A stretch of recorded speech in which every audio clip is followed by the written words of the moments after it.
For decades, Putin has created an image of a conqueror for himself. On his account, the occupation of Chechnya, parts of Georgia and Moldova, the annexation of Crimea and the seizure of the districts of the Donetsk and Luhansk regions of Ukraine. For 8 months of Russia's full-scale war against Ukraine, Putin has finally gained a reputation as a war criminal. This is how the whole civilized world considers him, and soon the Russians will understand this too.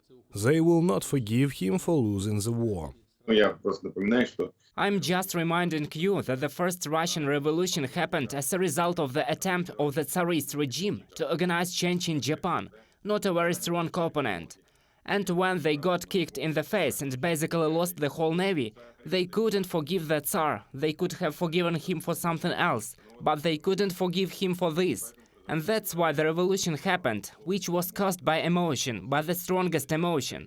And now such an emotion can arise as a result of the defeat of Putinism in the war against Ukraine. The last bargaining chip for the Kremlin dictator is nuclear weapons. He threatens, blackmails, tries to bargain with the world. Moreover, Russian rhetoric is constantly changing. Then Kremlin propagandists directly call for the first to strike with nuclear missiles at Ukraine and Western countries.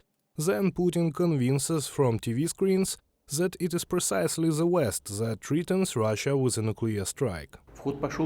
Nuclear blackmail also came into play. We will definitely use every means we have. This is not a bluff. And now a new turn of rhetoric. This time the Russian Foreign Ministry is asking for nuclear talks. We are firmly convinced that in the current difficult and turbulent situation, the first priority is to prevent any military clash of nuclear weapons. From the statement of the Ministry of Foreign Affairs of Russia. Such statements raise a lot of questions. The Kremlin itself began waving the nuclear baton, and now it is asking for negotiations. Although last month Russian generals discussed the possibility of using tactical nuclear weapons in Ukraine, the New York Times writes about this with reference to US intelligence data.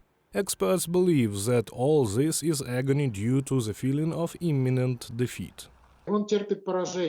He is defeated on the political, on the diplomatic, on the military, on the economic fronts. What is left for him to do? He continues to blackmail. The volume of demands decreases, and the threats become more and more hysterical. It sounds like give me at least something. Will Putin decide on a nuclear strike? Analysts differ. One thing is clear, the consequences for Russia will be devastating. It would be a total disaster for his country. The current economic punishment that the West has been able to dish out would be massively intensified. Russia would be put into a kind of cryogenic economic freeze.